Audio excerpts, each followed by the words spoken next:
Hello and welcome to Recruiting Hell. It's a very special and auspicious episode here for episode 38, where I, your humble host, Rob Conlon, was given the opportunity to speak at the PONG MIlwaukee weekly meeting. PONG is short for Professional Opportunities Networking Group. We were in front of about 50 folks there, and we talked about age-proofing your resume.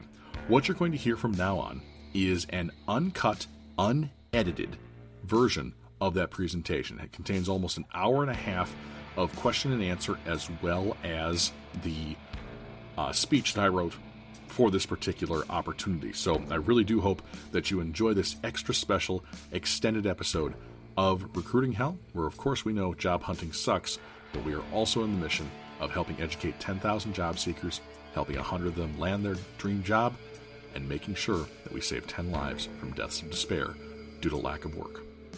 Thanks again for being a listener to Recruiting Hell. I certainly hope you enjoy this extra long, extra large, extra special presentation. Hey, thank you, folks. It is absolutely fantastic to be here. And again, hello, PONG MIlwaukee. I'm Rob Conlon. Welcome to Ageproofing Your Resume. Today we are here to chat about things that don't just make your resume stop advertising your age, but, kind of taking down that billboard.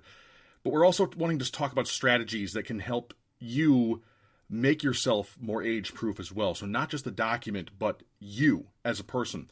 Of course, before we begin, I do want to give a big thank you to PONG as a group. Heather has been instrumental in this. If you have not connected with her, if you haven't connected with any of these people, oh my gosh, go do that right now.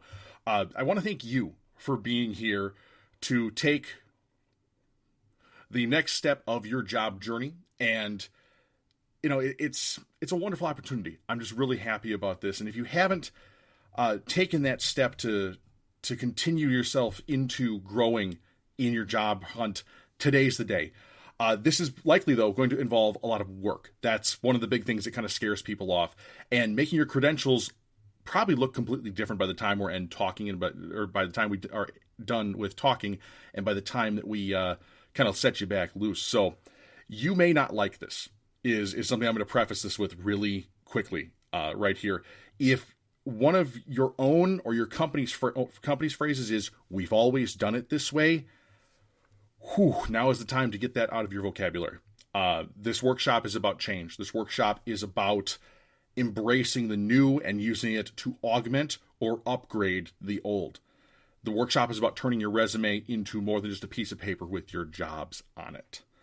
So, a quick disclaimer for everybody here. This presentation pulls no punches.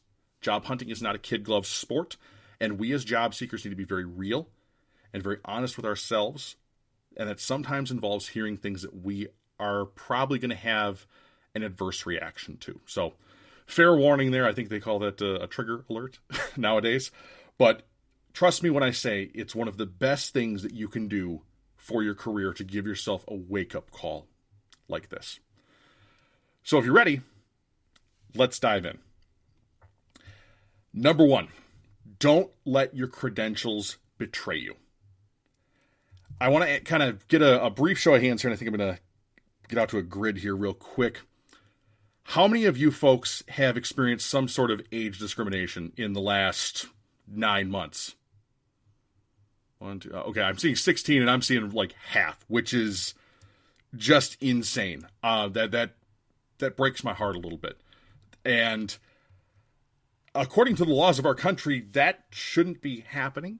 But obviously something is. And you all telling me that, something, raising your hand there validates that says something's not working here. So the exact piece of legislation that we're looking at is called the Age Discrimination in Employment Act of 1967, the ADEA.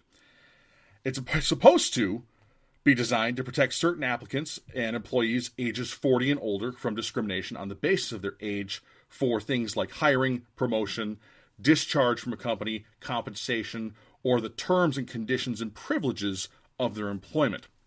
So if that's all written down in the law, that sounds pretty great. That kind of sounds like it covers all the bases. But why, 50 years later, when I ask you this question, do half of you raise your hands? So the simple reason why is that we cannot legislate thought.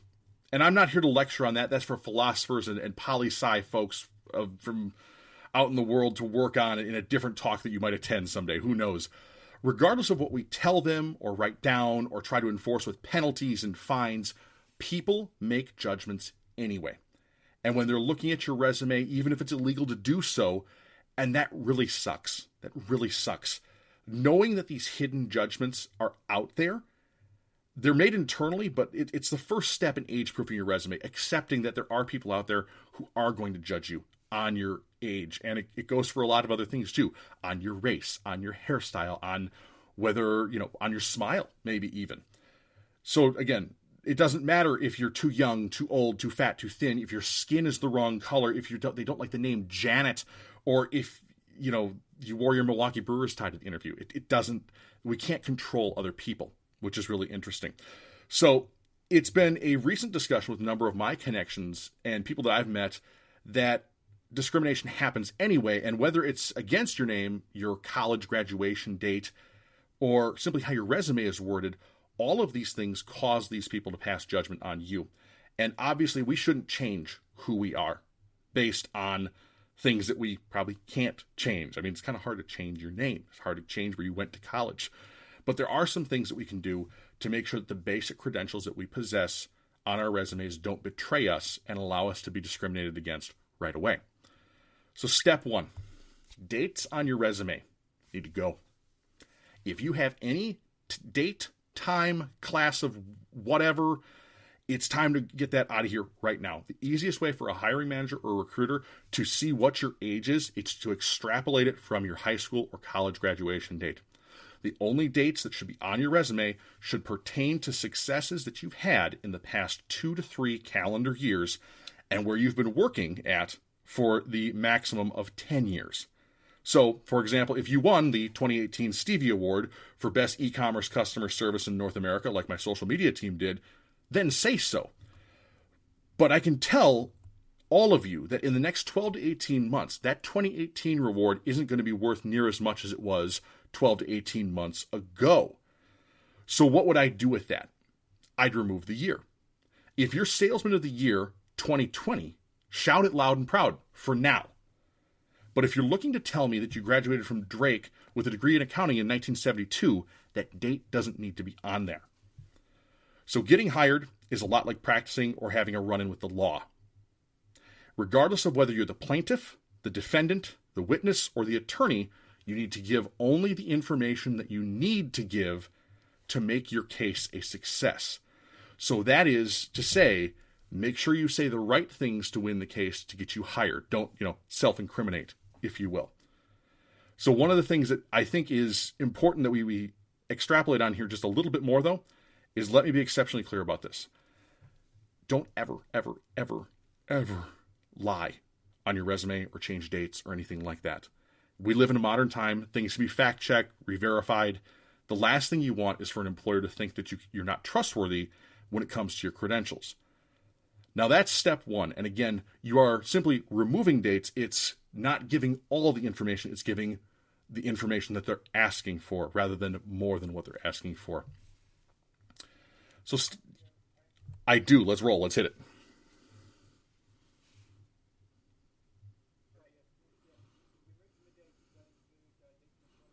No, sir. No, it does not include removing dates of employment. We're going to get to that in just a moment.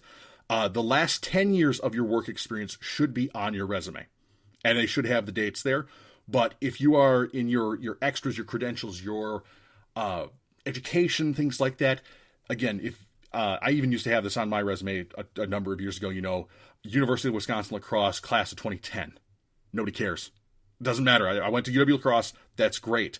But as I just literally turned 35 on Friday, I'm getting close to that age where, 5 years from now, I'm going to be somebody who that could really impact because they'll know that it was a long time ago that I, went to school, and they can extrapolate my age from that. So good question.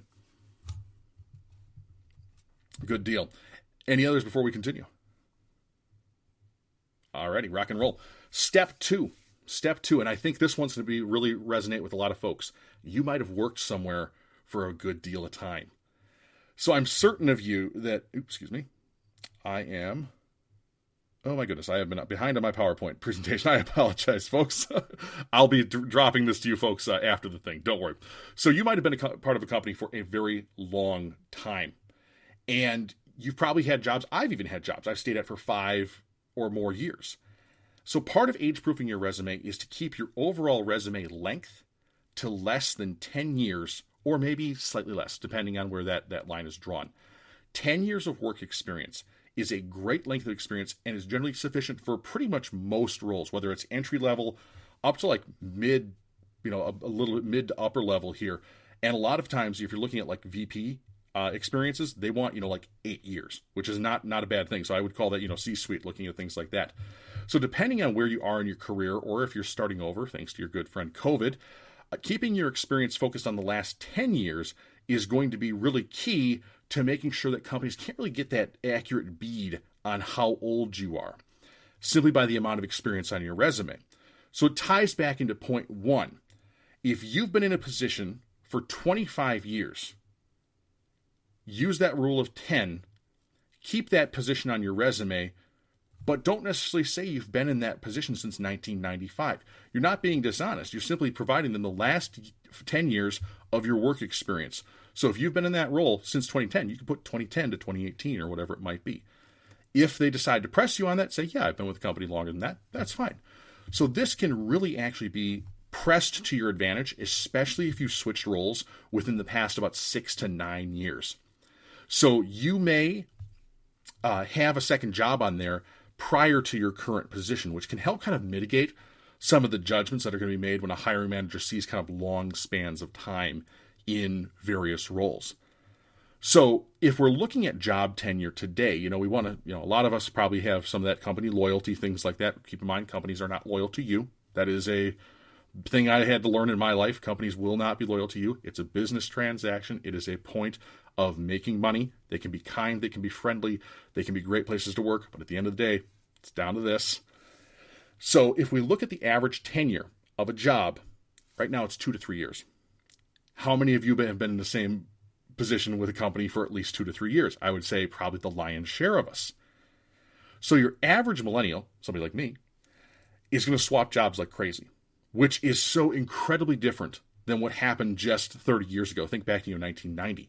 Folks went to things, they wanted to be X for life. They were a financial analyst for life. They were a mechanic for life. And maybe they still can be a mechanic for life today. But there were a lot of things that many of the white-collar jobs, you wound up staying in for a long, long time.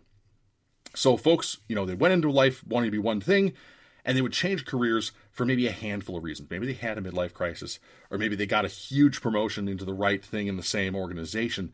But things have accelerated so much, even in just the past 5 years, that even folks like myself, who have been in the job market a few times in the past half a decade, have seen gigantic changes in between. But the number one thing to remember is that you need to look out for number 1, which is you. Don't be afraid to leave an organization out of an aspect of loyalty. If they're a 1 in a million org, I've had the pleasure to work for a 1 in a million org, and it's life changing. You go to other companies and you go, wow, this place sucks. But it's one of those things that, again, companies are not loyal to you. Again, you may think they are. You may have a great relationship with your boss, the owner, everything like that, but it's all at the end of the day driven by money. And age-proofing your resume is a constant battle that you need to be able to walk away from some of those aspects of loyalty, because time marches on no matter what.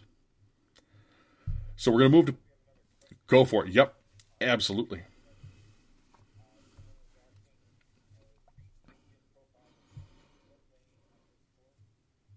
We're gonna put a pin in the LinkedIn profile one, because that comes at like point 4, which is great. I think we'll answer that question in the course of this. So I don't want to throw that aside or anything like that. But I have a feeling that that's probably going to get answered pretty tightly. But let's mothball that question until about that step 4 here. I think that's gonna be great.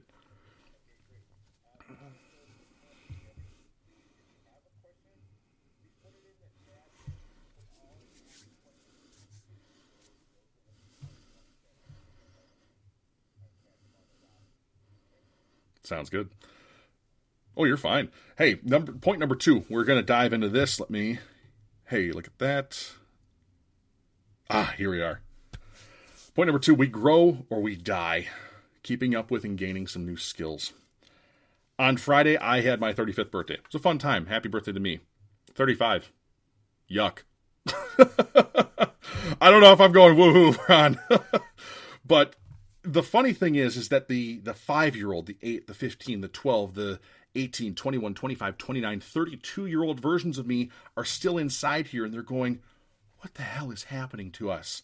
I still feel like I'm 25, which is really awesome. But I know I can't stay 25 up here or even here forever, because you know what? 25-year-old me was an idiot. Come to think of it, sometimes 34-year-old me was an idiot too. But when we look at past versions of ourselves, we should definitely kind of cringe a little bit. That shows growth. Growth is what's going to keep you going in your battle against age discrimination on your resume. So here's the big thing. You need to seek new skills to stay competitive with everyone else in the job hunt. And the really sad and unfortunate truth is you're going to have to work harder than everyone else. I saw a story the other day on LinkedIn linked by a gentleman who, he's a connection of a connection, but it was about this young man who had a very interesting medical condition. He had something where basically it caused half of his body to not grow in proportion with the other half. And this kid was draining 3-pointers on a basketball court like no other. I mean, it was ridiculous. But he had to work at that. You got to work as hard as that kid did to be shooting 3-point buckets. I kid you not, this kid's other leg was literally a foot shorter, his left leg than his right leg. It was unbelievable.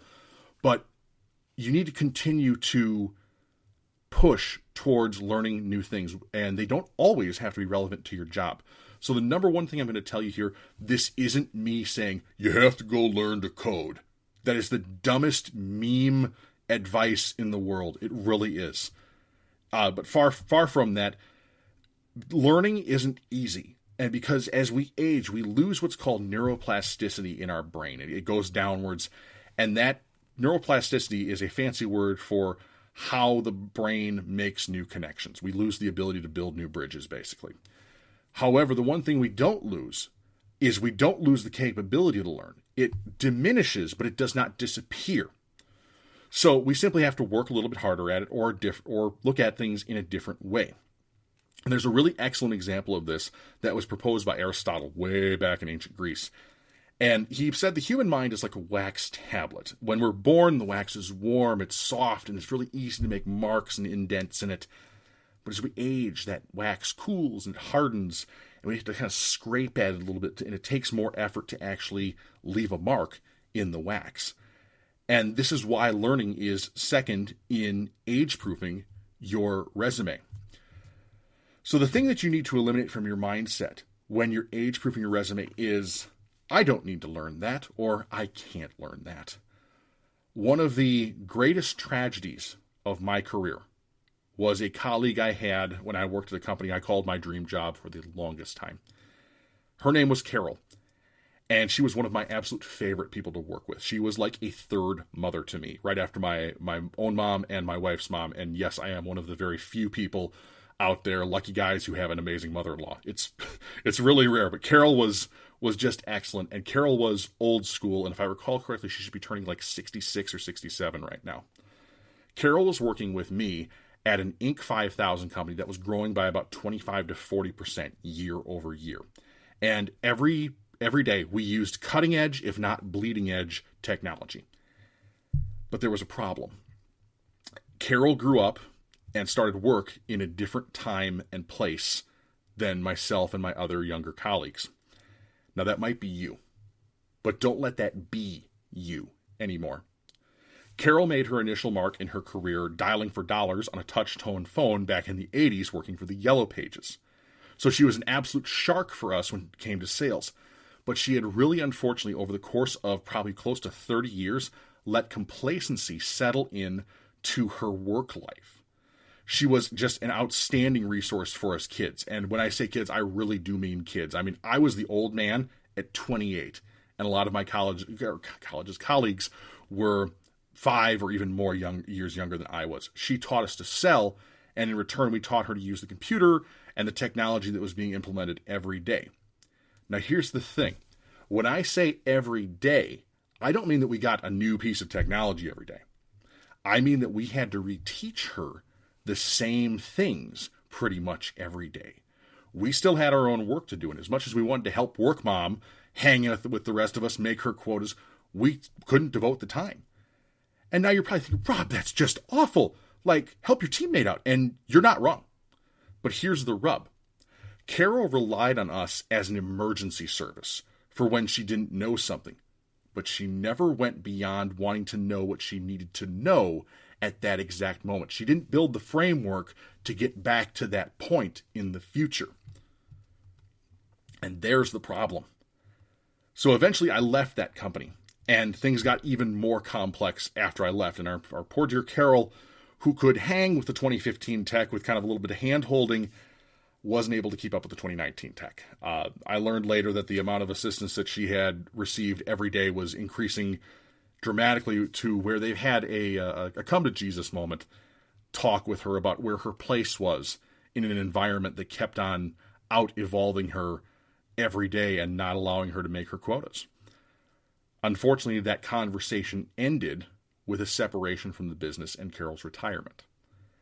Now, you might not be Carol's age, but you might not be 63. You might not have the resources stockpiled that allows you to go down to Boca Raton and live an okay life.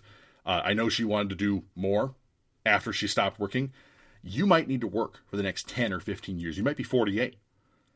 I know, having talked to Carol recently, that she was exceptionally upset about the result of this because it derailed what her dream retirement was. So here's the thing. If you're starting to struggle at work, or even if you aren't, but if you're thinking, I need to know, I don't know how to do this, it's time to learn new platforms. So it's time to make the promise to yourself to change. And that's really hard. Adopting new ways and technologies is tough, especially if you're not tech savvy to begin with. Now, thankfully, everybody who's on this call at least has that minimum level of, hey, I can get into a Zoom call. But the biggest way I've found that helps people kind of get a little bit of practice at this is to practice with social media. And you might be like, well, what do you mean by practice with social media, Rob? You have a Facebook profile, right? I'm betting, 80, 90% of people in here do. But do you have an Instagram? What about Twitter handle? Are you on Reddit? And the all-important one, of course, how's your LinkedIn looking? But the biggest one I have to ask you is, are you familiar with TikTok? Now, social media platforms are an incredible allegory for learning abilities in your career.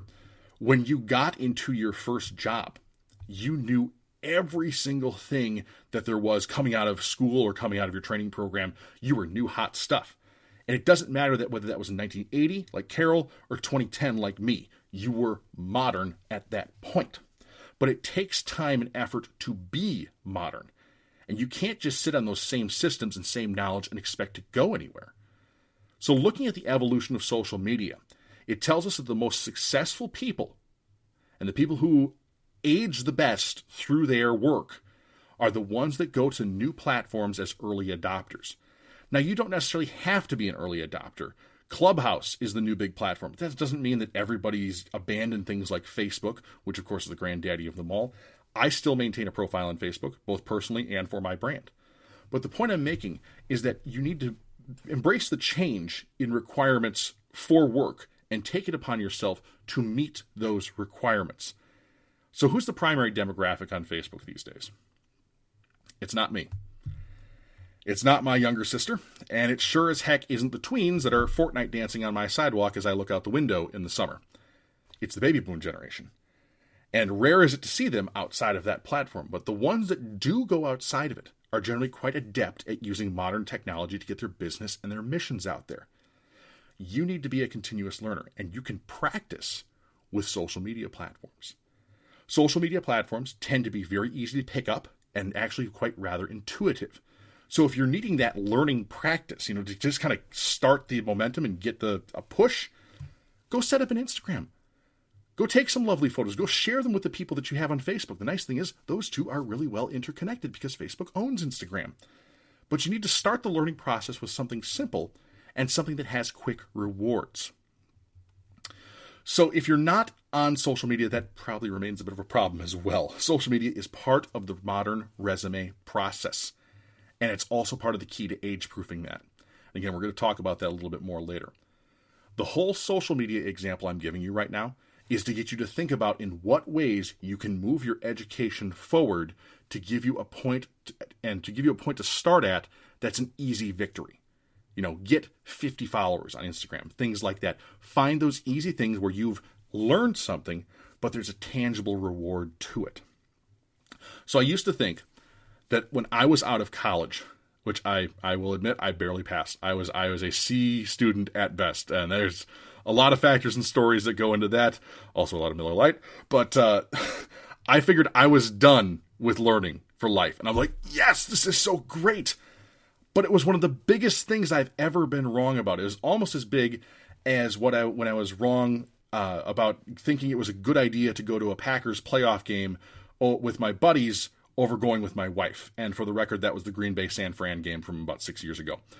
Newsflash, I did not know at age 28 that my wife was a huge Packer fan, despite being married to her for 3 years and dating her 3 more before that. As I said before, 28-year-old Rob needed to learn things.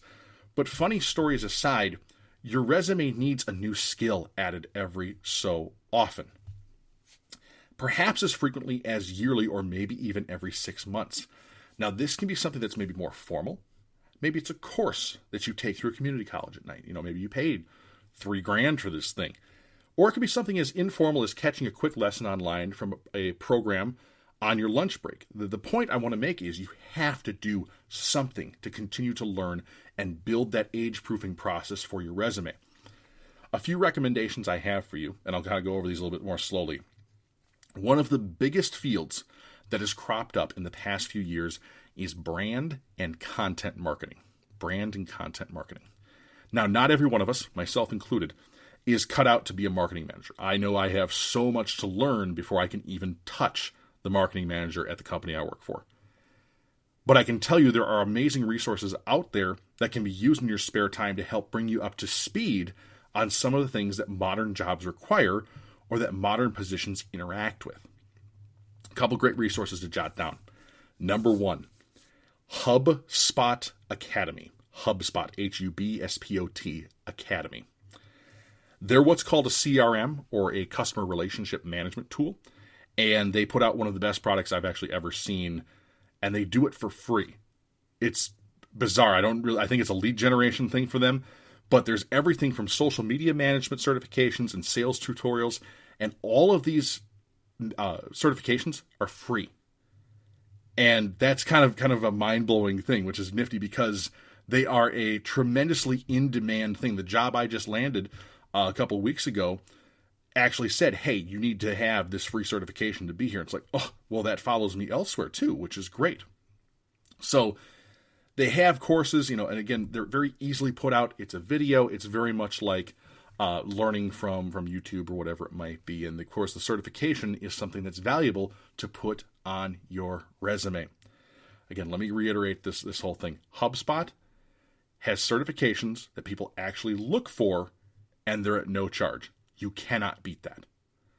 So not only do these certifications help you get a new job, they're likely going to make your existing job better by not only teaching you new concepts and getting those brain connections going, but also relating them to what you're doing right now.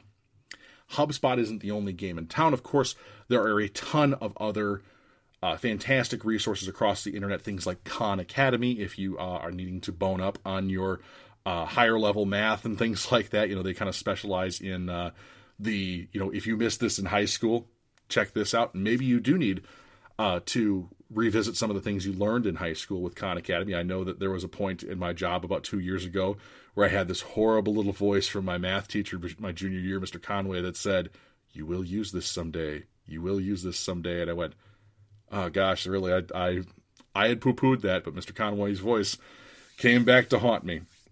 But the next thing you may want to enjoy using to help you learn is a medium that I'm from, if you will, and that's podcasts. So if you're not familiar with podcasts and you haven't started listening to podcasts, they are like the new medium. Literally about 25% of America listens to podcasts right now. It's kind of on this, massive upswing. But I don't want them to be intimidating to you. You have to think of them basically like radio shows from the 30s. They have, the XYZ radio hour, and it's just a little bit more internet stuff mixed in. There's a podcast for everything, and many of them are incredibly well produced. They are well written, they are well researched, and a lot of times they can be downright funny. There are podcasts for business, for leisure, for religion, investing, finance, job searching, games, everything, hundreds more categories. Listening is the new reading.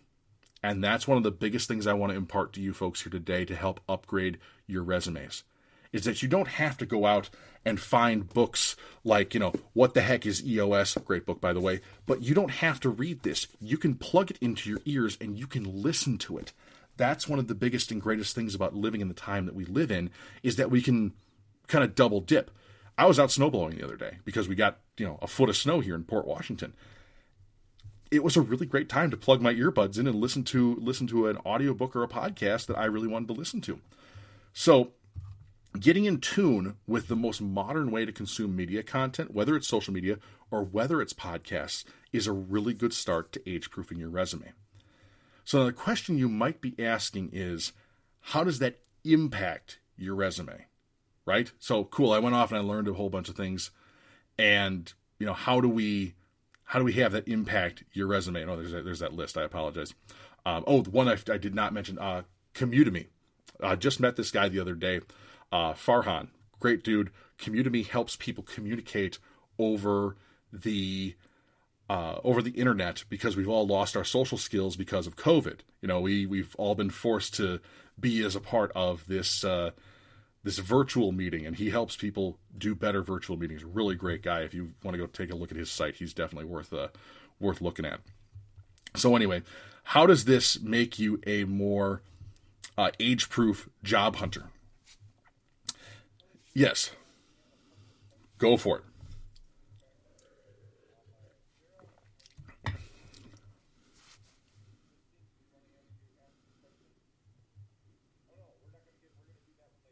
Right.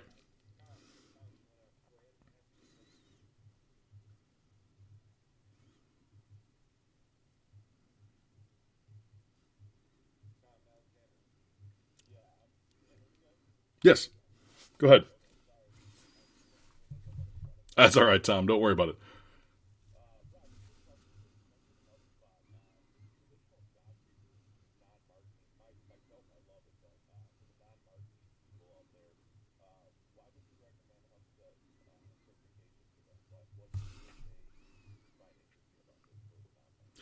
I'm going to actually get right into that, but let's give a preview. It lets you understand what the rest of your company is doing. Part of age-proofing your resume is not just understanding your own little world, not having your own little goggles on what your position is. It's understanding the bigger picture. It's CEO thinking. It's higher level thinking. And that's something that you need to make sure that you put out there, that you're a higher level thinker. Because number one, when you're older, you have the advantage of experience. My old man used to say to me something really neat when I was younger, and I got to be taller than him. If by comparison, I'm 6'3", 300 plus pounds, pretty broad dude. My dad's like 5'7", and maybe a buck. Well, at the time he was probably a $190. Now he's probably more closer to 220. But he's, if you look at him and me, we kind of look alike, but I am like the bigger version of him. And one thing he said to me was, you might become stronger than me, you might become faster than me, you might become smarter than me, but you will never be more experienced than me. And it's that experience capacity, and it's that is going to help age-proof your resume.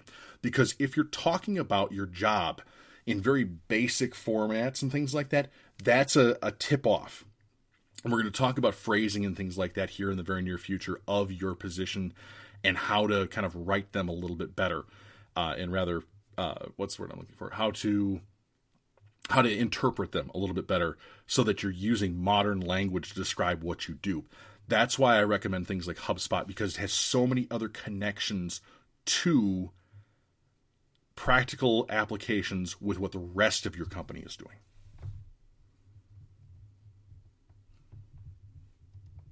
Does that answer your question, Tom?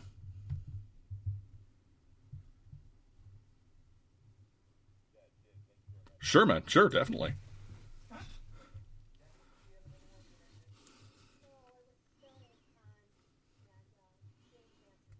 Con, yes.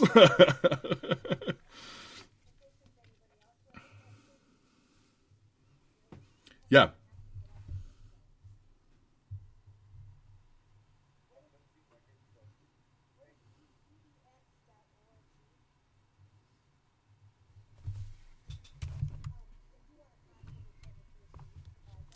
absolutely. Yes, yes.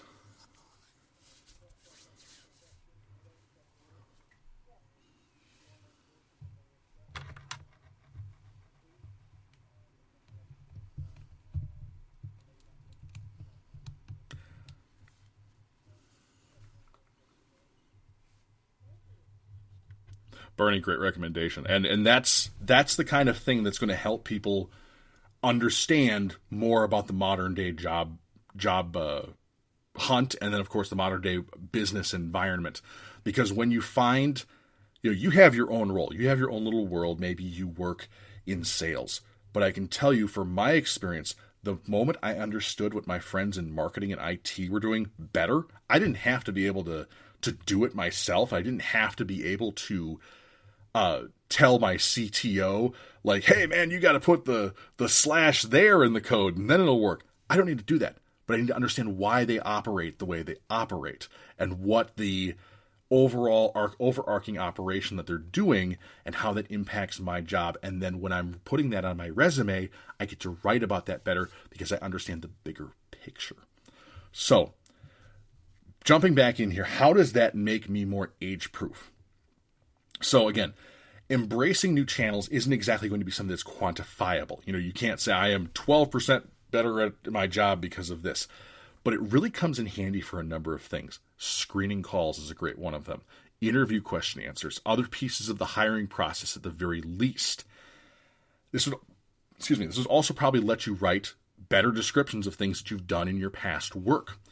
Learning about things like search engine optimization or SEO and being able to describe how your past role interacted with it on your resume is going to help you go the extra mile to getting you hired, being able to explain that a little bit deeper when you're asked about it.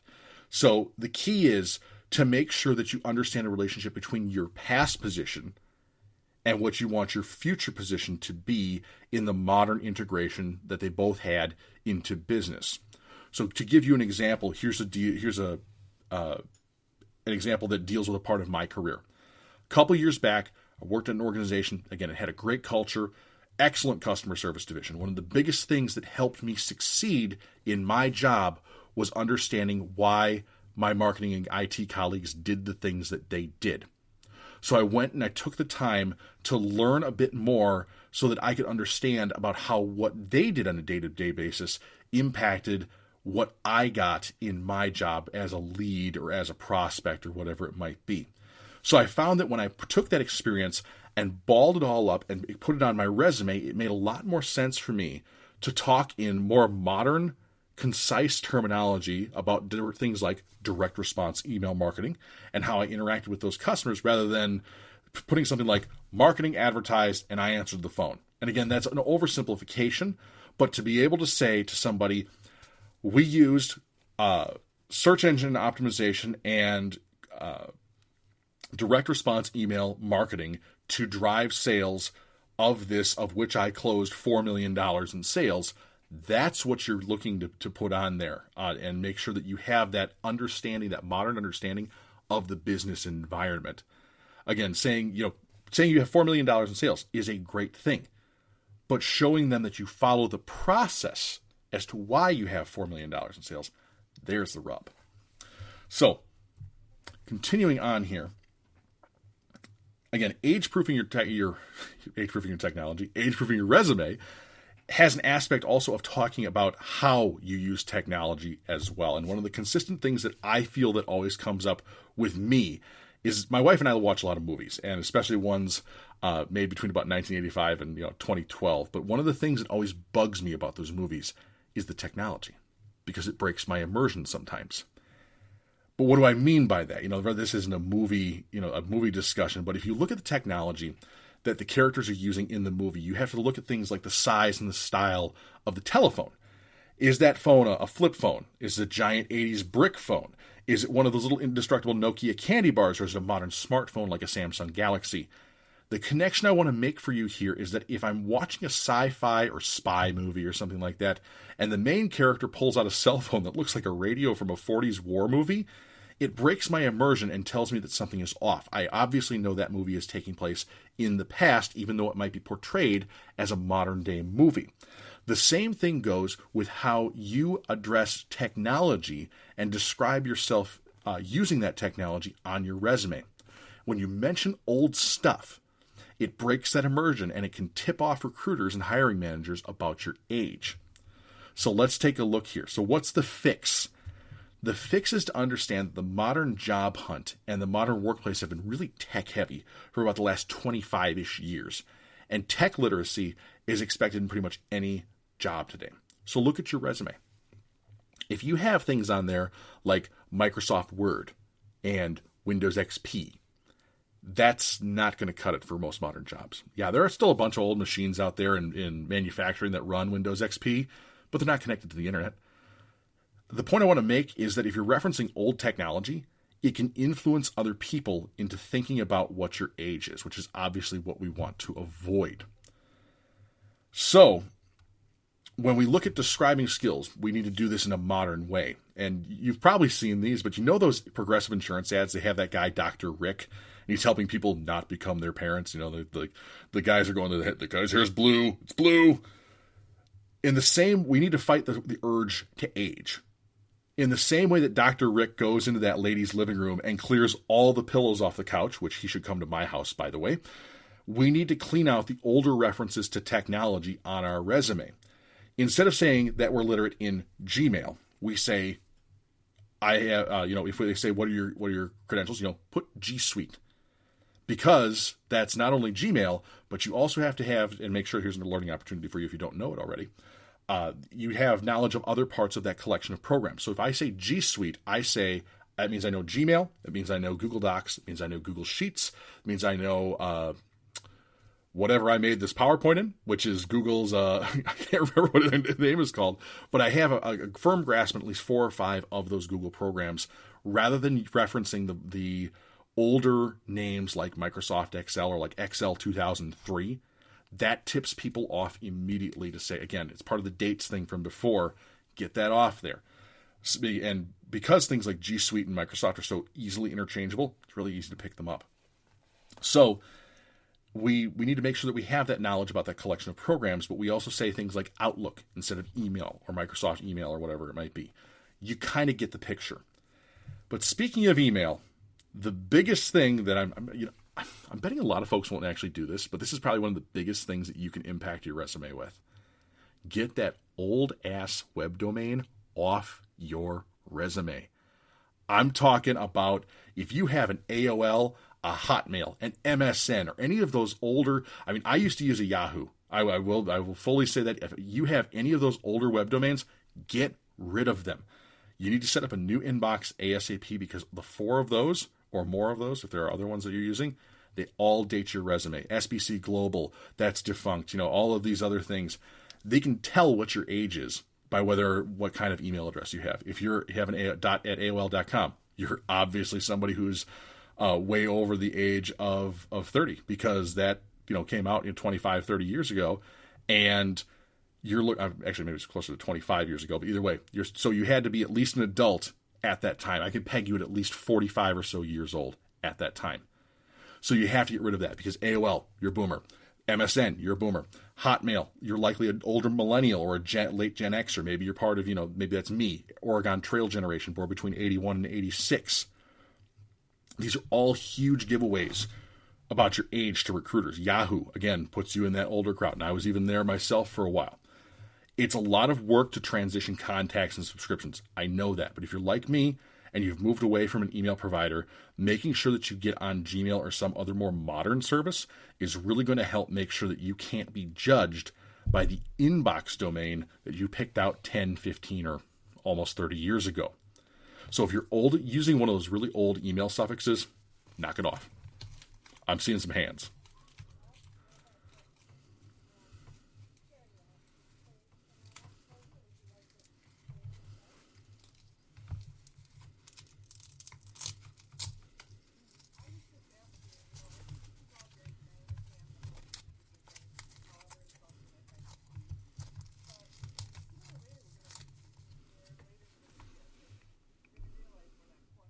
Mm-hmm. Then what? Well, then you have the opportunity. There's two things that can happen. They can either take it at face value that you are your age, or they can be, I mean, put it this way. Let's pretend you're black. Let's pretend you're black. And they pull your resume and you show up and your skin is a different color than they expect. They're going to be a racist jackass anyway. And that's the thing that self-sorts for you to say, I don't want to work there. If they are going to make that decision based on what you look like, who you are, rather than, what's written down on a piece of paper, get rid of them. It's not a place you want to be. People will make judgments and people will make prejudices regardless. We can't control their minds. I mean, we really can't. And as unfortunate as it is, understanding that when you are able to go to a place and you've gotten through that first round, you've won a victory, which is good. But you're still subject to another round, if you will. And this presentation is not to make you immune to that other round, because the second you show up in front of somebody and they say, hey, you seem a lot younger in your resume, you say, isn't it great? Isn't it great? Isn't this all this cool stuff that I've got to show you, that I'm with it? Plus you get the experience of me. You're not dealing with some dumb kid. Pfft, that's a pretty big bonus, isn't it? That's what you say to them, of course.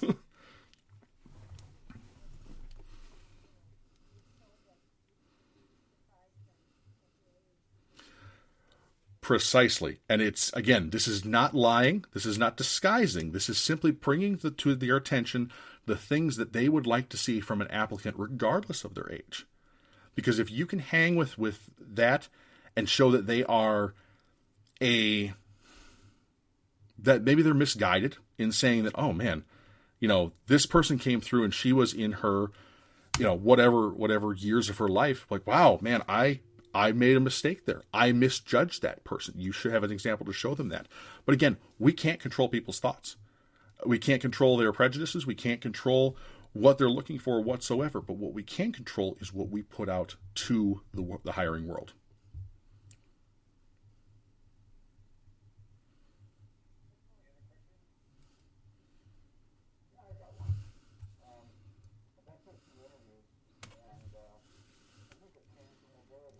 Mm.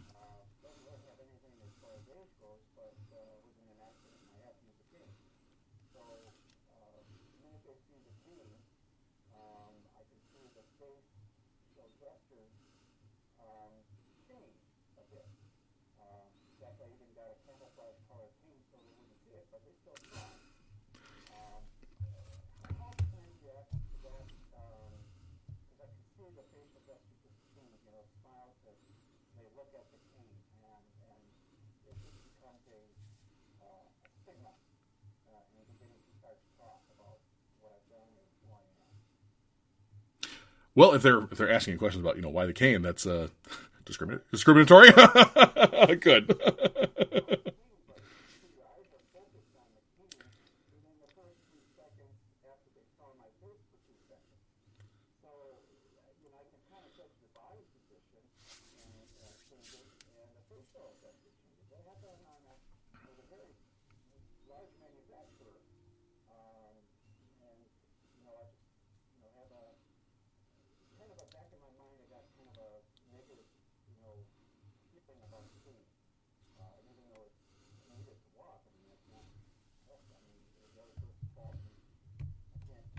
Right.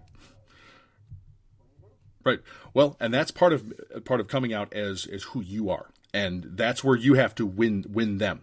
Because if you put it in the same vein as if you were in a wheelchair, or if you were in what you're seeing when their faces change is you're seeing that judgment, that prejudice, that thing that creeps into them that says, you know what? Oh man, can this guy do this job?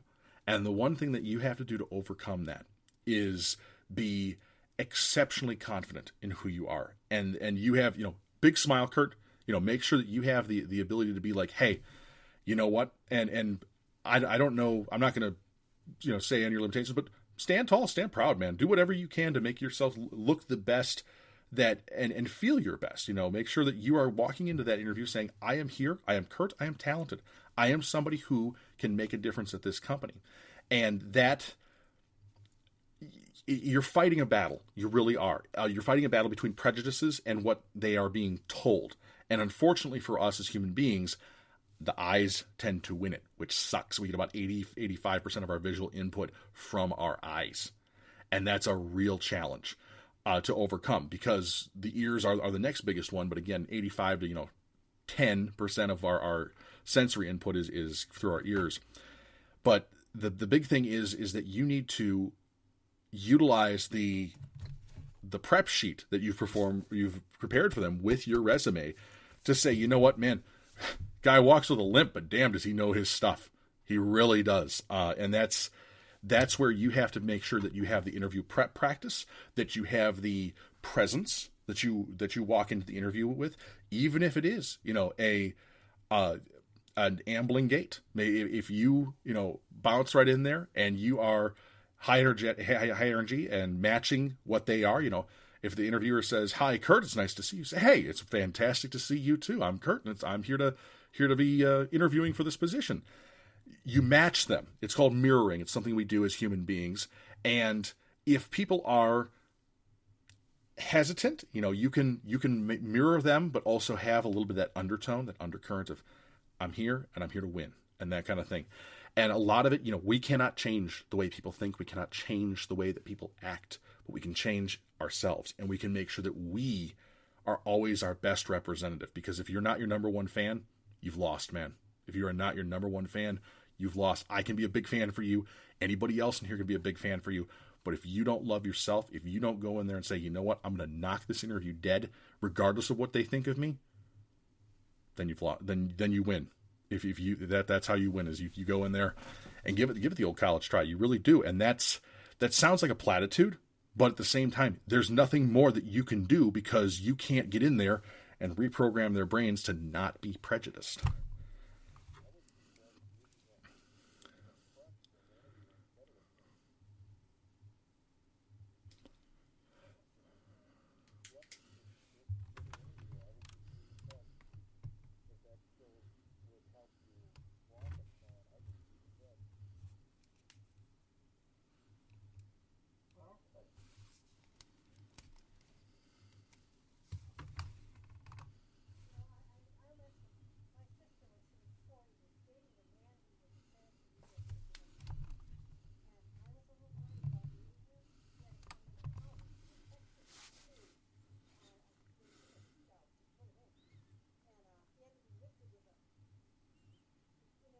Mm-hmm.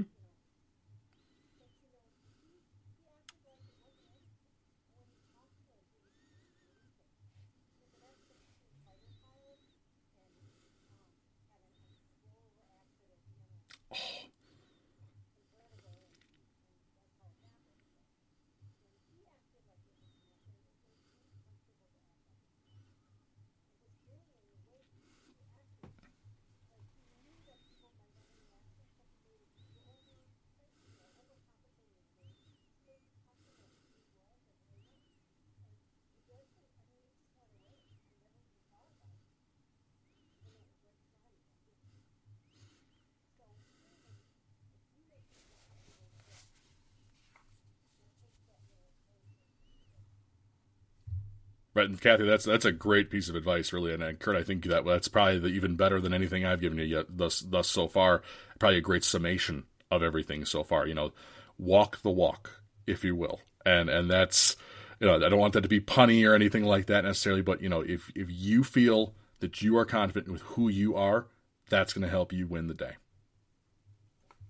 Hey, no problem, man. All right. So, anything else before we continue on? Rock and roll. Okay, so again, we were talking about getting rid of that email address. It takes a lot of work. It does. You have to transition your contacts, your subscriptions, all of your other things, your credit card statements, things like that, which is kind of crazy. But if you're like me, again, if you've moved away from that, it's a lot of big effort. But man, does it start sailing smooth once you've gotten that taken care of. And again, you won't be judged by your inbox, by being an AOL address and letting people say, oh, AOL address, that person might be older. You're defeating that, which is outstanding.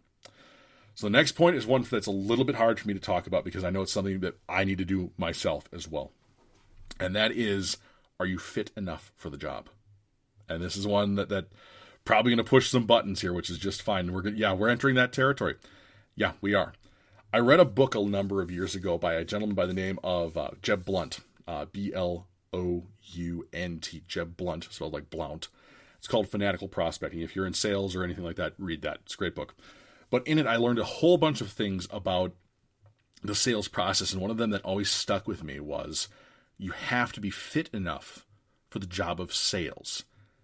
And what do you mean fit enough to sell things? Like, yeah, you're standing around a Steinhoffel's or something like that. Like, okay, I guess maybe you need to be able to stand 12 hours a day.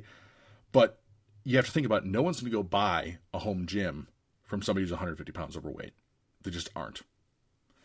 So start exercising. That's part of it. Again, you're defeating those precognitions. Well, they're supposed to be precognitions of saying this person is older, but if you walk in looking a little bit, looking like you really take care of yourself and things like that, that's going to be a big help. And one of the most important things that I found for myself is that for weight control, you can't outrun your fork. You can go work out all day, but if you're pigging out every night and things like that, like I used to, you have to take a serious look at what you're doing and take a serious look at what you're putting into your body. And just like your resume, make incremental changes to that. When you feel better, you do better at any task you tackle, whether it's applying for a job, whether it's doing stuff around the house, whether it's going to school. And this really applies to job hunting in particular, because you need to be fit enough, both physically and mentally, to do a marathon job search these days. It might take you 10 months, 2 years to find a new job. And you and yourself you up here and down here need to be in shape to handle it, to handle that rejection, to handle that disappointment. You need to be prepared to take an absolute beating in your job hunt and continuously adjust that resume based on what works and what doesn't work. So age-proofing your resume turns it into a living document. And a living document is, of course, frequently updated. If you're on the job hunt and you're not making changes to your resume almost weekly, it's time to push harder on that. The one thing we don't do, though, is we don't make changes just for the sake of making changes or make them based on emotions. We make resume changes based on logic and based on expert advice. So I went back, when I was making this presentation, I went back to my job hunt folder on my PC and I looked at it. I have 159 different iterations of my resume. Now, that's not applications. It's not applications because each of those iterations was used for 10, if not more, applications. Some of these are tailored to companies or industries, but most of these are just little incremental improvements with a handful of teardowns mixed in for good measure. Age-proofing your resume means it's a document that continues to grow and develop, just like you do on a fitness plan. And if you have a phrase that's been in your resume from kind of day one, you may want to consider its effectiveness. You may want to look at that and say, you know what? It's been 100 applications. This phrase has been here for every single one of them. Let's retool that because it has not helped us win a job for 100 applications. Give it a little rewrite. Say the same thing, but just rearrange it just a bit. It's so important for me to impart to you that we don't just change things because we change things, but we change them based on logic and, of course, science with reasoning to back them up. And, of course, if an expert provides us that change, when we contract their services, we listen to them. One of the biggest things that a lot of folks make in their resume rewrite, a big mistake that they make, is that they contract somebody to rewrite their thing, and then they look at it and they say, well, I don't like that. Well, you just paid this person $200 to look at your thing. Unless what they've talked about is objectively wrong, listen to them. That's the big key. That's why you're paying them. You're paying for their expertise. So on my show, I tend to tell people to be exceptionally careful with their investments that they make on job search, but one that I always consider probably a really safe bet is, again, professional resume review. But fresh eyes is another way that you can age-proof your resume. And I'm not talking about young eyes. I'm not talking about things like that. I'm talking about different eyes. One of the foibles that we as human beings have is that we like to think that we're right and that everything we do is absolutely amazing. The reality is, though, we often have to get very real with ourselves, and we have to look at some pretty ugly feedback from time to time. And that can be either professional feedback or it can be, amateur feedback, if you will. I received some pretty amazing feedback when I was writing this presentation. I've actually received some feedback during this presentation too, which is interesting. I have a longtime listener of my show, and he's a fellow podcaster. His name is Tom. Tom has a giant gift for detail. He is like an analyst trapped in a property manager's body. It's great. But he offered to do what he called Podcast Doctor, my show, and tell me what's what about it. I figured, you know what? Let's let the guy do his thing. I gave him the permission to do so, and I just figured he'd come back, short list of improvements he could make to the show, and he and I would both be happy.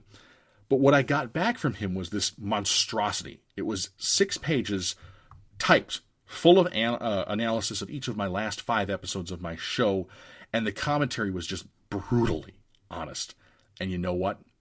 I read every bit of it, and I loved it because it made me grow. So the same thing goes for your resume. You need to find someone who pulls no punches with you. That person might not be your spouse. They might not be your close friend. They might not be your dad or whatever it might be. It has to be someone, though, that you trust and will respect the feedback of. If you don't have that person in your life, like I said, pay somebody to do it. Send it to me. I don't care. Most importantly, when it comes to that hard feedback about your output, about how you represent yourself to the world, you need to embrace that harder than anything else. Because in job hunting, it doesn't matter how necessarily you see yourself, which you should see yourself as a victor and a champion, but it matters how others see you in the hiring process. And part of age-proofing your resume is making it so it's not just your old tricks and style of writing all the time. Mix it up. You're often going to find that others can describe your strengths and weaknesses, particularly the things you're good and bad at, far better than you ever could. So that brings us to the segment that's the final point of age-proofing your resume. The final point of this segment of this is our memories fade, no matter the age. And as I'm writing this, I literally want to remember the name of a guy, as I'm writing this, but as I was writing this, I literally wanted to remember the name of a guy I worked with last year. I remember his first name was Jeremy, and I haven't seen him in about 10 months. And I went on LinkedIn, and I couldn't find him because I couldn't remember his darn last name. So I got back to writing this, and I didn't find him. But then as I was typing this, I remembered his last name was Hess. And that took like a 20-minute thing. And I'm 35. Memory issues should not be a thing at my age, which is very interesting. But that shows that no matter what age we are, like I'm trying to remember a guy I literally sat next to for like 6 months straight, had a great rapport with. He was my friend. I'm trying to remember his last name. Like, come on, Rob. But in order to strengthen and age-proof your resume, ask your current colleagues and friends what the biggest success you recently had was. Because they'll tell you.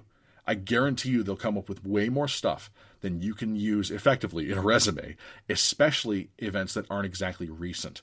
But the goal that you want to say, and maybe want to limit them to, is to say, hey, think the last 2 or 3 years, like I said before.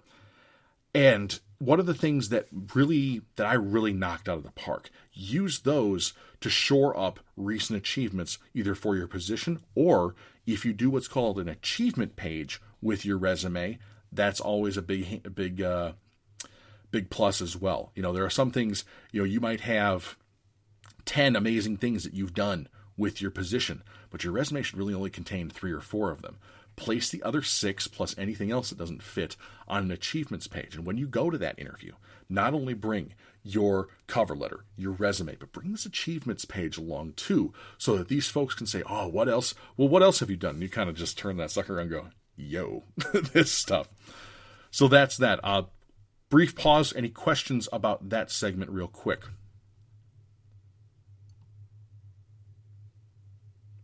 Not hearing anything, which is good. Haven't seen anything. Outstanding. Thank you. So, earlier in our discussion... Oh, we do have one. Not necessarily. Portfolio is probably something a little bit bigger, probably something a little bit more robust. For example, my entire podcast was a portfolio project. Now, what that consists of is it consists of almost 300 pages of writing, as well as 27 hours of audio and all the production and graphic design that goes with that. I'd call that a portfolio project. An achievement page would be something as simple as, and maybe not as quantifiable, but like let's say you won Salesperson of the Year 2019, but you've also won Salesperson of the Year 2021, 2022, or I'm sorry, 2021, 2020. Sorry, going the wrong way in time here. Put the 2 on there, but if you've won, or say 3-time straight, whatever it might be, or maybe if you won it back in 2017 again, maybe you don't have 3 straight. But if you keeping those events current, recent, if you will. So if you won maybe 2015, 2020, 2019, 2020, you could say last 3 out of 5 years, but you could also put on there top salesperson past 2 years running, and then on your achievements page, you put that other thing that kind of goes with it. That's kind of a one-liner. There's not, you can't necessarily pull all your phone call recordings and things like that. It's more of I did this too. This was an achievement. This was kind of the one-liners that don't fit in like your top 3 or 4 on your resume. Sounds good. All right. Okay, the last one, embracing technology. Now, earlier in our discussion, we discussed never stop learning. And we talked about embracing new technologies with social media and using that as kind of the test bed, the practice stuff, if you will. And of course, new stuff comes out every single day. Part of getting hired is making sure that you're attractive to employers, and making sure that you're attractive to employers is making sure that you're not coming across as a technophobe. Because we often associate that. We make judgments, no matter who we are, that, oh, they're older, they're a technophobe, things like that. So fight that stereotype. Fight that stereotype. Modern companies are looking at your social media presence, whether you like it or not. That's one of the big things that I learned when I was working for that company I mentioned that was Inc. 5000. We get a resume. What's the first thing we do? Facebook. Just dive right into it. What is this person doing right now? What does their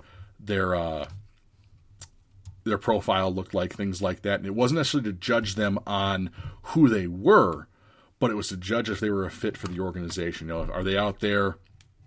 And this is not me necessarily judging this thing, but our CEO and our customer base at that company was generally very conservative. So if you had a woman who did, dress up costuming and things like that was a little bit more risque, that kind of thing, they'd find that. And that would be a poor reflection on the organization because the customer was not exactly open-minded in that case. So again, companies are looking at your social media no matter what. They just are. They're digging into it. And you have 2 choices as to what you can do with that. You can either run away from it, shut down your profiles, and think that, the internet's going to be a passing fad and things like that, and this is that you don't need to get on this, or you can embrace that and you can show that you're up to speed with the latest way to promote yourself. The invention of LinkedIn, which was, 12 years ago or whatever it might be, was just an absolutely huge leap forward for professional advertisement of yourself. It really is. And again, you guys are all involved in PONG and things like that. But if I could advise you, turn up your LinkedIn engagement. That's one of the biggest things you can do. So what you want to do is you want to make sure that LinkedIn URL is on your resume and that it's customized. That's a big thing. I have a video on that on my YouTube channel. It takes 2 minutes. Really easy. But not only is that going to make hiring managers and recruiters know that you're not only looking to make sure that you're more visible, but it says, you know what? Hey, I'm here. I'm modern. It doesn't matter what my age is. I'm with this. It makes them easier to find out more about you as well, which is really great. And when you're doing the work, the legwork for the recruiter, they tend to like that, which is a very good thing. So again, making sure your LinkedIn URL is customized, easy to remember. For example, mine is linkedin.com/in/ and again, all of that has to be there anyway. But Rob Conlon 86, that's really easy to remember. So find something along those lines. The other rub, though, is that once you get onto LinkedIn, you have to work that thing. So spruce up your homepage. Make sure you've got a great headshot. Make sure that you're sending connection requests out there. Because recently, I was looking to do some business with a company that appeared to be really outgoing, really tech savvy on the outside. But when I wanted to reach out to their CEO and introduce myself as a connection to him, I saw that he'd been on the platform for 10 years. He had 13 connections. 13. And I know for a fact from the person that tipped me onto this guy that he is a multi-millionaire. This guy was not embracing the modern means of getting hired, and it actually prevented me from looking into doing further business with his company or wanting to get hired there myself. So don't be the person with 13 connections unless it's day one. No photo, no interaction on the platform. Put in the work and make it so that when the URL from your resume is typed in, it's a bold advertisement that no matter what the age of the smiling face that they see in your profile is, the hiring manager goes, wow, this person knows their shit. So dedicate time each and every day to LinkedIn. That's helping to build your personal brand and to make sure that you are consistently building momentum on that platform. Make sure there's a copy of your resume on that LinkedIn page too. Because your resume now isn't just your resume. It's much more akin to a personal brand. It's you. It's Rob Conlon, the brand. It's, Ron Klassen, the brand. Things like that. And it takes a lot of time. It takes a ton of effort to do well and to learn how to do well. There are even things that I myself had my marketing manager for my job look at. I said, Dan, can you take a look at this? And he said, you're doing this wrong, you're doing this wrong, you're doing this wrong. This is something that I preach to people. And yeah, I even had some things that I needed to shore up. You don't need to be perfect, though. You need to be great, which again, as I said, is the enemy of perfect. Resumes are so much more than a piece of paper, and sprucing yours up to include multimedia as well as the written aspect of it is really critical and is essentially keeping your resume up to date and age-proof. You may want to produce some content for your LinkedIn page. You may want to write an article. You may want to look into creating a short video or something like that where you comment on something that you're an expert on. You may want to push into that. And a final note of social media and embracing technology, LinkedIn is totally your friend because not only it has a job board, it's great, but it's still something of a popularity contest just like any other job board. If you pay, your job's at the top. But if you're really wanting to show people what you can do, you need to be active on the LinkedIn platform in 3 ways. I'm going to give that to you here in just a moment. Number 1, you need to post your own content that is related to what you want to be known for. So, for example, when I wanted to promote my podcast for the first time, I knew I needed to find one topic that I knew a little bit about, that I was passionate about. I needed to hammer on it. In this case, it was helping folks job hunting. And everything I post on not only my personal brand, but also my brand, if you will, page, revolves around people finding work, networking to find work, looking for new ways to find work. That's my spiel. You need to find out what is your spiel. What's the one thing that you can do better than anybody else on LinkedIn? And again, LinkedIn is full of 200 million people or something like that. There's going to be double ups. But you have the opportunity to make it your expertise and things like that. Number 2, again, make your own content first. But number 2, and maybe even more importantly, you need to engage with the content of others. Your friends, your colleagues, your boss, the people at the company you want to work for and get hired at in a meaningful way. You have to do this in a meaningful way. 1-word replies, thumbs up, smiley faces, that stuff is not going to get you noticed. But when you take 2-3 minutes, put down a well-thought-out 8 to 10 sentence thought right after something has been posted from somebody you enjoy and follow, that's going to begin to get you noticed. And you have to keep doing that. So you don't spend an eternity on what you want to say. Simply be a contributor, a positive contributor to the discussion whenever you can be. Speak from a position of honesty, speak from a position of respect, and of course, when able, be vulnerable.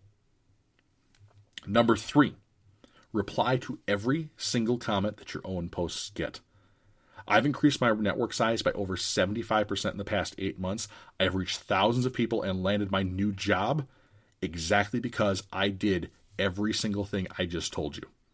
Those 3 steps. That landed me a 5-figure payday. That's how we work in the modern era. That's part of making your resume timeless, is consistently making it a brand, making it not just this piece of paper that lives over here that you update every once in a while or update after you lose a job or whatever it might be, but something that is hammered on weekly, that is hammered on social media, that is something that is so much more than just 2 sheets of paper. Again, show up with not only the cover letter, but also the achievements page, things like that. And if you have a portfolio project, or if you haven't started a portfolio project yet, get one.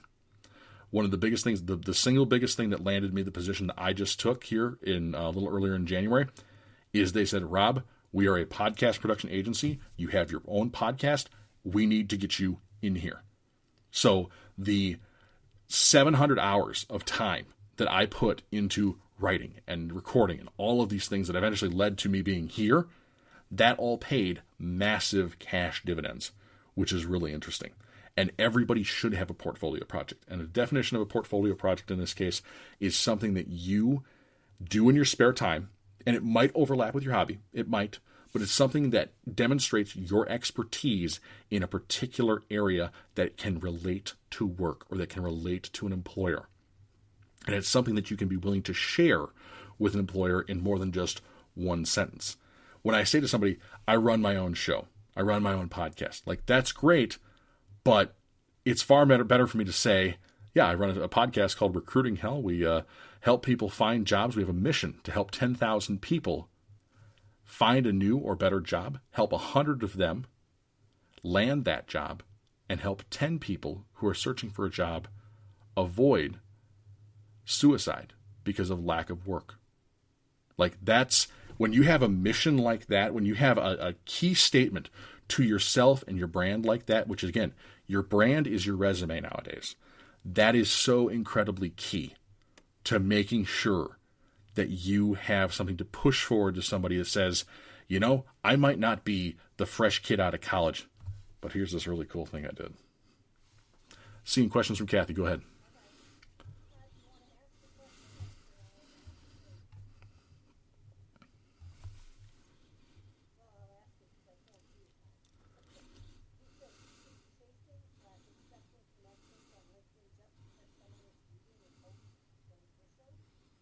It can be. It certainly can be. It's one of those things where think of it like sales, if you will. Sometimes that one call that you don't want to make is the one that really pays off, if you will. To give an example, I had a young woman reach out to me. She's a listener eventually a listener to the show, and I believe she did have an episode with me. She posted this question. And she said, hey, I can never seem to find a job that in marketing that doesn't involve me going to Costco and hawking DirecTV. That's not marketing, that's outside sales. And so I posted a sizable thing because I had exact experience with this because you've probably seen it here on the job boards in Milwaukee. There are some companies, and I'm trying to think who they are. Never mind. I won't name names because I can't think of them right now. But there are some companies out there that they say entry-level marketing position. You've seen these advertisements. And I reached out to her and I said, hey, you know what? I have this thing for you. I did not know her from Adam. And I'm a big fan of reaching out to people with a give, with a value that says, hey, I've experienced this too. You should take a look at this. And what that grew into is literally the most popular episode of my show ever. So what did that do for me? Does that mean I should chase every single person? Maybe, maybe not. If you're really looking to grow your network, but I would chase quality over quantity. And again, sometimes quantity has a quality all its own. Thanks, Comrade Stalin. But it's one of those things where if you're looking at this and you start that relationship with somebody, I really think that it's worthwhile for most people to drop a connection if you have a good reason. If you have a good reason, if you've been intrigued by what they've done or what they've said, or if you just want to get to know them better, putting them out there, praying and spraying, if you will, to kind of put in a machine gun kind of analogy, probably not the best thing for you. But think, take those targeted shots, really, line it up, and that person I want to learn more from, that person I should follow. Take those shots. Reach out to people. When folks reach out to me, I judge them on two things. A, how close to me are they? And B, do they leave a nice little note at the beginning? Now, I judge them on that, but it's not solely what makes me connect in this case. Those two things are what I always send along when I send a connection request. Make sure you have a nice note relating something to you. But for the most part, I accept blind connection requests, and with the exception of maybe one or two, they've all panned out. They've all panned out to be fantastic people, and they are something that I'm generally supportive of. Again, don't industrialize it, not industrial scale. Click, click, click, click, click, click, click. But pick those ones where you introducing yourself, it probably is a good idea.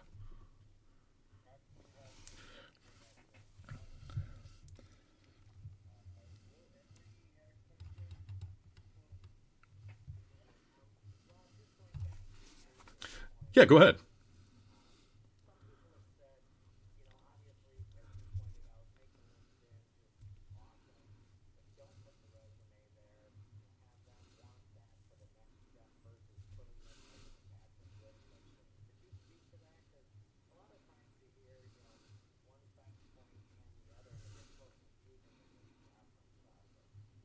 Well, the best thing I can tell you, Will, is what my one of my past coworkers told me. He happened to be uh, a firearms instructor, and in the world of firearms, there's a lot of ways that people kind of dig in to certain thoughts, if you will, as absolutely correct every single time. And he used to tell me, Rob, it's not the way, it's a way. And as long as that way is safe, and as long as that way is something that is beneficial to your training or whatever it might be, or your job process, it's not wrong. So in this case, and I've heard that as well, where it's you want them to continue that conversation. You do, and that's fine. But the other thing is network for the give. Don't make it hard. Customer acquisition, people acquisition, people want easy. People want to be able to go through it. And it's part of a challenge, like in marketing, when you want people to, say, subscribe to your email list or things like that, that making that process as easy and as low drag as possible is something that you have to balance. Is it, for me, I believe in making it easier for people to access who I am and what I am. But there's somebody out there who has just as much sense as me, as just as much clout as me, that's going to say, no, make them want that, make them reach out to you. And I think that's a completely legitimate and understandable way. And, I can get behind that. That's for sure. It's just not the number one way that I choose for myself. And it might actually, your mileage may vary on that as well. Yeah, no problem, man. Yes. So experience as far as, there we are. No, not at all. Same rule applies. Past 10 years. And unless there's an exception to 10 years, unless you worked at like NASA or something like that, get that on there. Like seriously, get that on there. If you have something that's been really a crowning achievement, yes, then, and you should put that on there. Maybe you leave some of the years off and things like that. Sales, American Family Insurance, National Representative of the Year 1986. Like that's a big achievement. That's a really big achievement because you're number one in the nation. Things like that. But that's one of those things you can say you did earlier in your career when you meet with these folks. The biggest thing I would say is limit your LinkedIn history to about 10 years. If folks want to know more, then they're working and moving into that understanding that you may have more experience than what you initially let on. And of course, I mean, when they're on your LinkedIn page, you've got your smiling face in your profile, and unless you've used a crazy number of phone filters to make that, I hate when it actually does that to me because it makes you look really weird. But unless you've spruced yourself up with virtual makeup, if you will, that they're going to be looking right at you just as you are. Me just as I am. Things like that. I've got this lovely thing with hair thinning a little bit like that. I accept that. It's one of those things where, and they can too if they're looking at your experience and are asking further questions about something beyond 10 years back.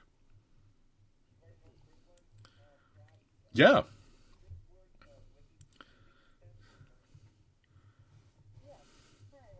Hi there. Yes. Sure.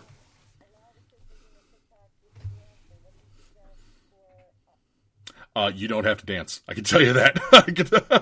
I'm actually really glad you did ask this because everybody associates TikTok with the kids. Everybody associates TikTok with the younger demographic, but it's one of those things where that's where attention goes on the internet. Everything else kind of follows that to the newest platform, if you will. You don't have to dance, but what you have to do is you have to put out meaningful content that's eye-catching and grabbing in a great way. Somebody who you may want to follow, and this is for everybody, and she does do a little bit of kind of rhythmic stuff.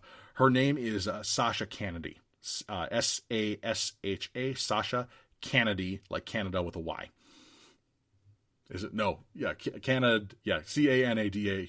No, Canady. That's it. Sasha Kennedy. She's an excellent friend of mine. This girl kills and crushes TikTok for her marketing business.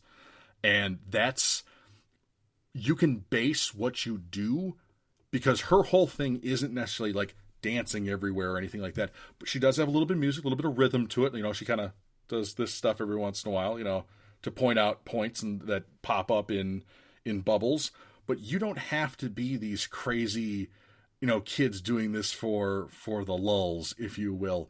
If you have something that is meaningful and short and rather punchy with video, that's where you can really shine with platforms like TikTok.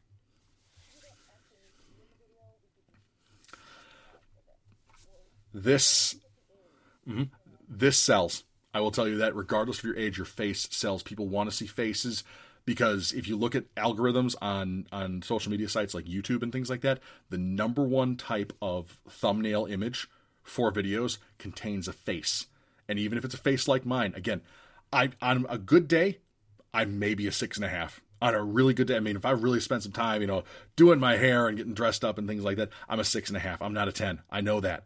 But I can tell you the videos that I've put my face on have done so much better than the ones that I have not put my face on. People recognize this. And the fact, again, that you're doing content for yourself, and you may not be the norm, if you will, for a content creator or a producer and things like that.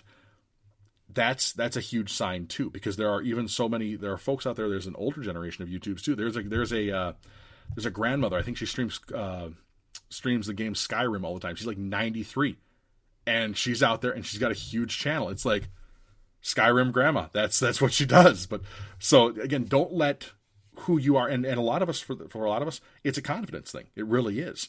And don't let who you are stop you from getting where you want to be. Yeah, love yourself. It's great.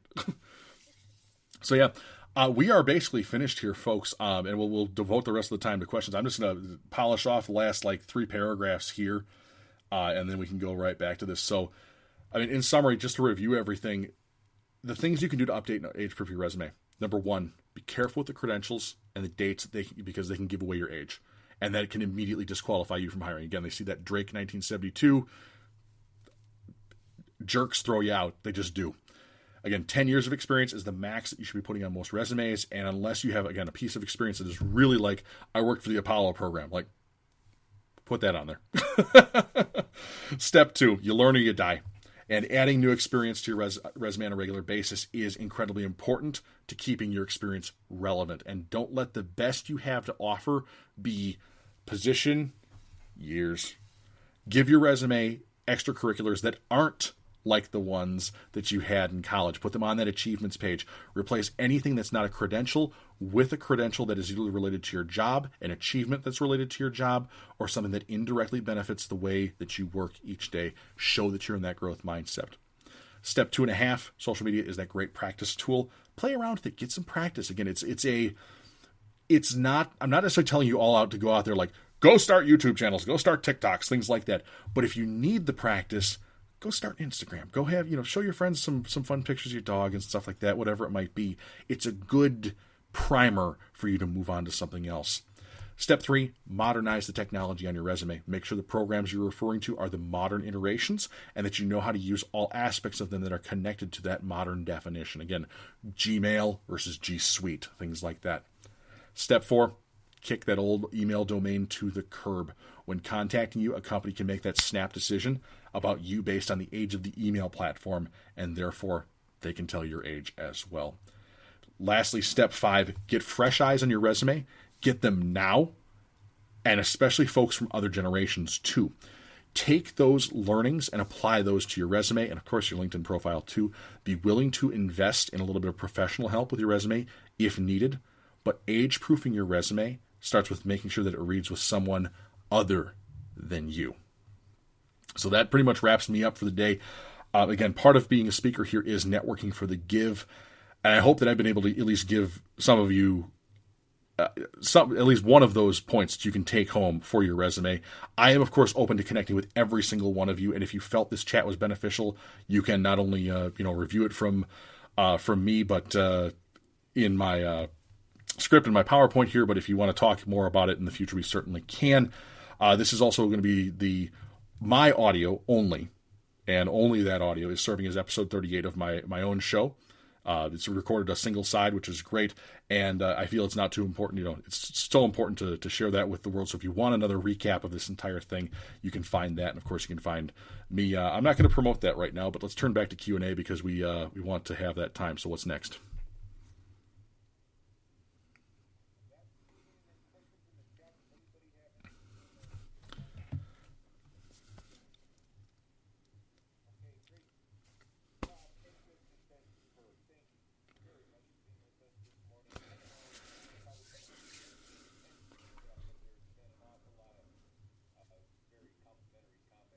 Well, good. Go for it.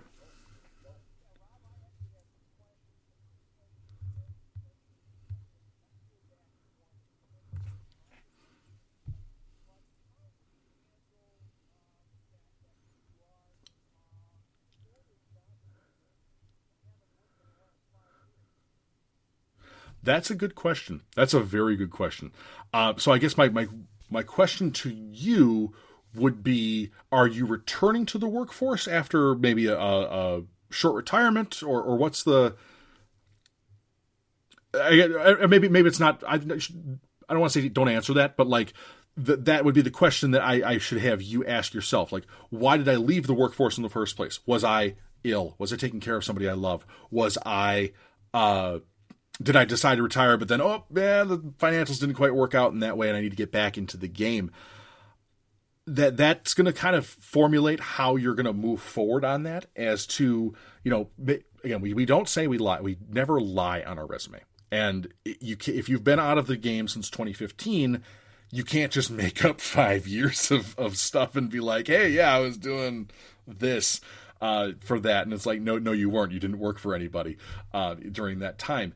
A lot of times, honesty is the best policy in that case. And that, again, is going to probably stick things against you.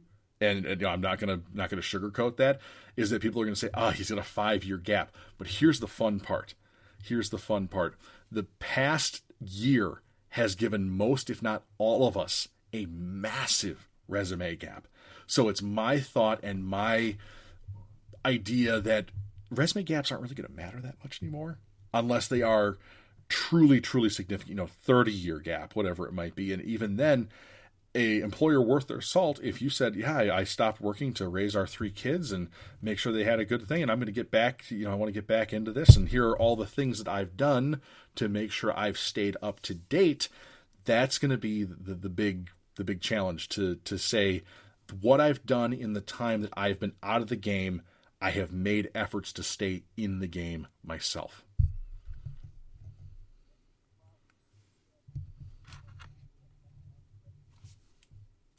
Could you say that one more time, Al? I barely heard you.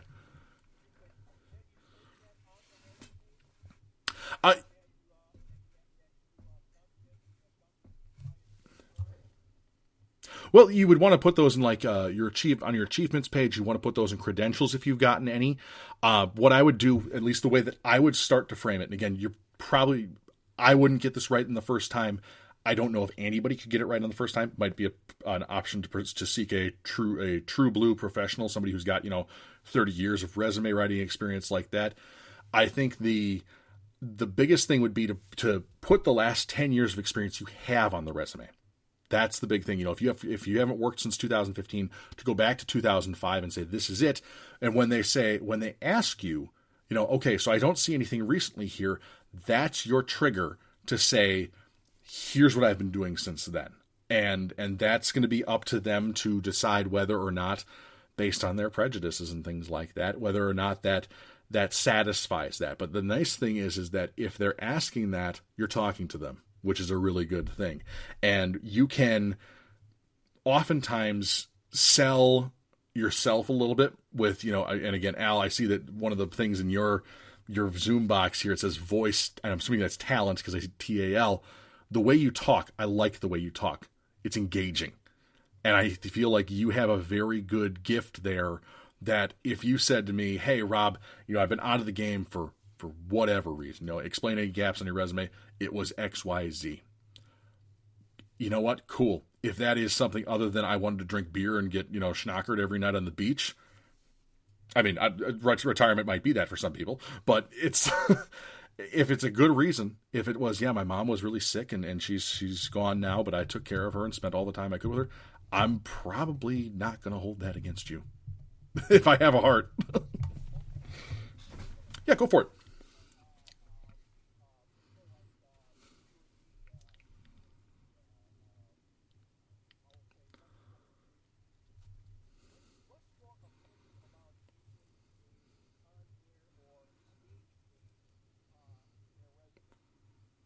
Good question.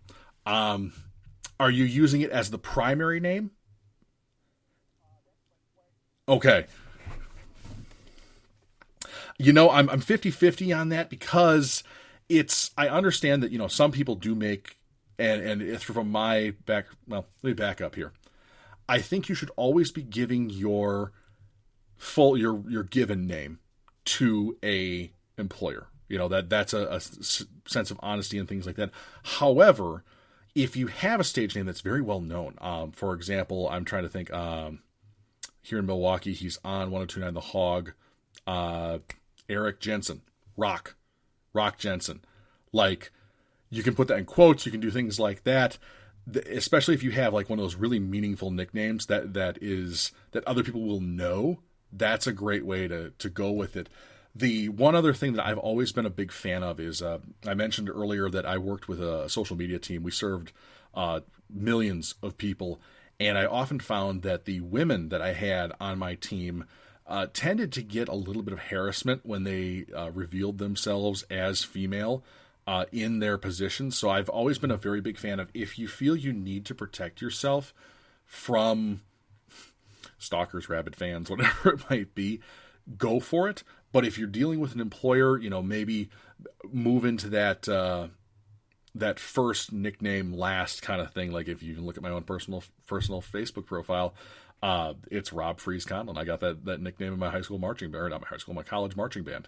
And it's not, that's a personal page, but a professional, if that had carried through in any appreciable capacity, I could see that going. And maybe you put something on your achievements page or maybe an addendum there that says, hey, I go by this in my work. That may be something that they would want to know at some point, and especially if you're having a conversation with them, say, hey, I've got this following and this nickname that people call me, and that's what I tend to be known by. Again, transparency is a very good thing.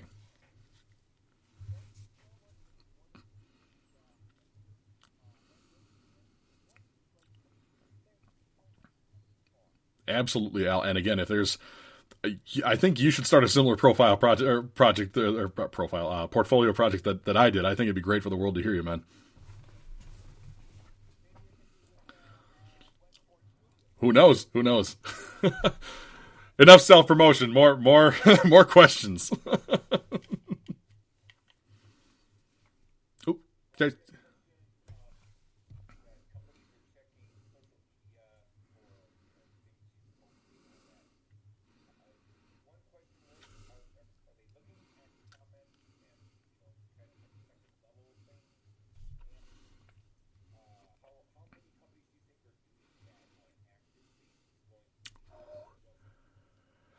That's a good question. I think that the biggest thing is that you should, in very similar to, like, you have your Amazon Alexa on in your kitchen, right? That thing's listening. Amazon's recording you. It's in the back of your head. It should always be treated as, if you're going to put something out on social media, be ready to defend it. Be ready to defend why you did that, why articulate why you said that, articulate why you believe that, things like that. And if you're going to one of the things is shore up the privacy on your Facebook, your LinkedIn. Make sure you limit who can see things. That's a way to kind of help mitigate that. But for me, as far as and I used some 4-letter words in this presentation. I didn't, and that's something that I'm comfortable with. It's also the type of organization that I tend to work with, which is something that would have a few of those things. However, if you take a look at something like my podcast, you will not find anything worse than the word crap on that. Hell and crap and maybe an occasional damn. But I did, I do edit that so that if I had to, and rest her soul, if I had to introduce that to my grandmother Jane, who passed away about 4 years ago, I'd be really happy to say, hey, Momo, could you listen to my podcast? And Momo would be really happy about that. So I would say, talk about what you'd like to talk about with the people that and your friends and things like that. But also bear in mind that anybody can be listening at that point, whether it's the NSA or your next employer or whatever it might be. And I think for the most part, I would say most companies are probably looking at least first level. When it comes to your social media, I would say probably a third to a half are looking second level, especially if they have a connection with you. That's probably the biggest key. And you can button up that connection with only my friends can see this on Facebook or whatever it might be. Only first level connections can see this on LinkedIn. That's kind of where I would go. Is if you're concerned about that, button things up on your end, and then of course don't go out there and spout conspiracy. If you want to spout conspiracy theories on your personal page, go for it. But don't let that bleed into your professional brand. I think we got all the points of that, right? How many companies in there? Yeah, we're good.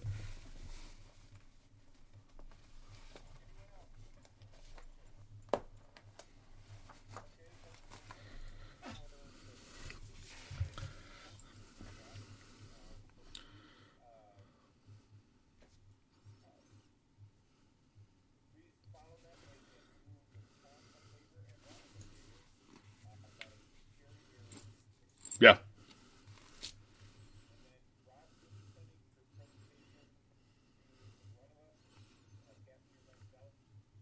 Yes, absolutely. And if you like the actual scripting too, so you can go over, not necessarily word for word, because I do add some things in there.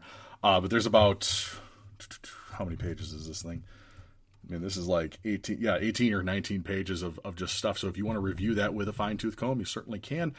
And if you want to catch this, in the future, if you think if this was worthwhile to you, tune into my show. You can find it on Spotify, Apple Podcasts, Amazon, wherever you get your podcasts, Recruiting Hell, or, recruiting-hell.com, or, hey, follow us on LinkedIn. Yep, totally.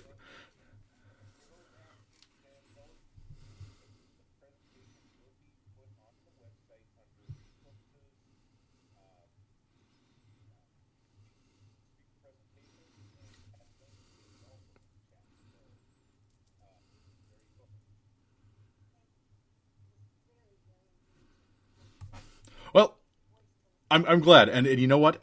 It's one of those things where during this, I'm really glad we took questions during it, and some folks even said this has ruffled some feathers. And if that is something that has happened to you, I'd say good. I'd say very good, and then mission accomplished, because it makes making you think. And you might not want to change or want to take my advice or whatever it might be, but that's on you. It's out there. It's one of those things, and I've really had a great time doing this. So I want to thank you guys again, and I look forward to some of that feedback, especially the stuff that's not great. Mm-hmm.